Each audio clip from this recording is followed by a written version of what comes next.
अस्सलाम वालेकुम नाजरीन, मेरा नाम जमशेद अंसारी है। आज की इस वीडियो में मैं आपको बताऊंगा कि अल्लाह पाक ने हर इंसान की फितरत में चंद सिफ़ात रखी हैं, और ये जो सिफ़ात हैं ये बिला तफरीक रंग, बिला तफरीक मज़हब, बिला तफरीक नस्ल हर इंसान की फितरत में वदियत कर दी गई हैं। चुनाचे यकीनन ये बात आप जानते हैं कि शर, मकर, फ़रेब और धोखा ये जो सिफ़ात हैं ये शैतानी सिफ़ात हैं, लेकिन दूसरी तरफ आप देखते हैं कि इंसानों में भी ये सिफ़ात मौजूद होती हैं, यानी कि शर, फ़रेब, मकर और धोखा। बहुत सारे इंसानों के साथ आपका वास्ता पड़ा होगा जो इन सिफ़ात से मुत्तसिफ़ होंगे। इसके अलावा अल्लाह पाक ने इंसान के अंदर मुआफ़ कर देने की सलाहियत रखी है और इंसान के दिल में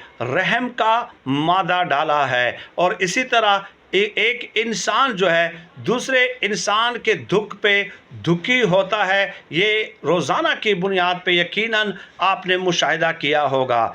अब माफ़ करना, उसके दिल में रहम का आना, दूसरे इंसान के दुख पे दुखी होना, ये रहमानी सिफ़ात हैं। तो एक तरफ शैतानी सिफ़ात हैं, दूसरी तरफ रहमानी सिफ़ात हैं, और इसके अलावा इंसान के अंदर ये भी सलाहियत मौजूद है लड़ने की, झगड़ने की, मरने और मारने की। ये सिफ़ात भी इंसान के अंदर मौजूद है। ये हैवानी सिफ़ात हैं। ये सिफ़ात हैवानों के अंदर, दरिंदों के अंदर होती है, लेकिन यही सिफ़ात इंसानों में भी मौजूद है। और एक सिफ़त और कि कोई ऐसे औलिया गुज़रे हैं यकीनन कि जिनकी ख्वाहिश होती है कि अल्लाह पाक का दीदार मुबारक कर लें। चुनाचे ये जो दीदार इलाही की ख्वाहिश है ये फ़रिश्तों की सिफ़ात हैं। तो गोया इंसान के अंदर फ़रिश्तों की भी सिफ़ात मौजूद हैं, इंसान के अंदर हैवानों और दरिंदों की सिफ़ात भी मौजूद है,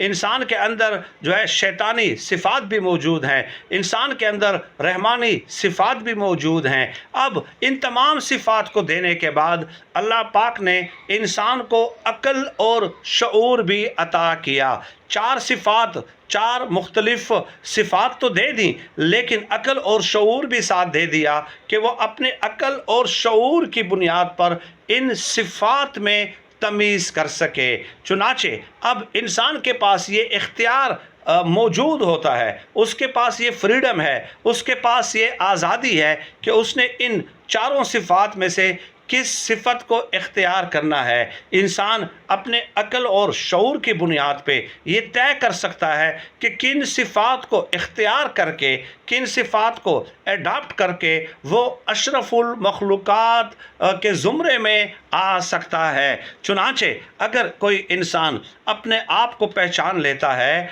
अपनी ज़ात को पहचान लेता है, अपने अक्ल और शऊर को दुरुस्त तरीके से इस्तेमाल करता है, तो वो अपने हैवानी और शैतानी जो सिफ़ात हैं उसके ऊपर कंट्रोल कर लेता है, उसके ऊपर ओवरकम कर लेता है, और उस तरफ जाने से गुरेज करता है, और अपने अंदर रहमानी और फ़रिश्तों की सिफ़ात जो है उसको वो डोमिनेट कर लेता है। चुनाचे जब इंसान ये सिफ़ात अपने अंदर पैदा करता है तो उसको अशरफुल मखलूक़ात कहा जाता है। अब ये जो चीज़ है आप देख लीजिए कि अल्लाह पाक ने ये सिफ़ात भी दे दी, आपको अक्ल और शऊर भी दे दिया। इसलिए कहा जाता है कि ये दुनिया दारुल इम्तिहान है, वहाँ पे आपका कोई हीला, कोई बहाना नहीं चलेगा कि अल्लाह हमें तो कुछ मालूम ही नहीं था। आपको भाई अक्ल और शऊर दिया, और आप अपने अक्ल और शऊर की बुनियाद पे ये तय कर सकते हैं कि किन सिफ़ात को इख्तियार करके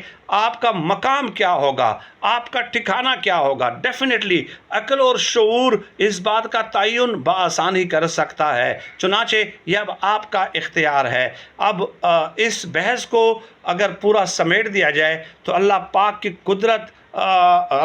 कुदरत की दाद देनी पड़ती है कि इंसान को किस कदर बाइख्तियार बनाना है कि किन सिफ़ात को आपने इख्तियार करना है। ये आपको मैंने आज़ादी दे दी है, और इसका हिसाब किताब फिर अगले जहान में होगा। बहुत शुक्रिया। अल्लाह पाक से दुआ है कि अल्लाह पाक हमें खल्क़ खुदा के लिए आसानियाँ पैदा करने की तौफ़ीक़ अता फ़रमाए। आमीन या रब्बल आलमीन।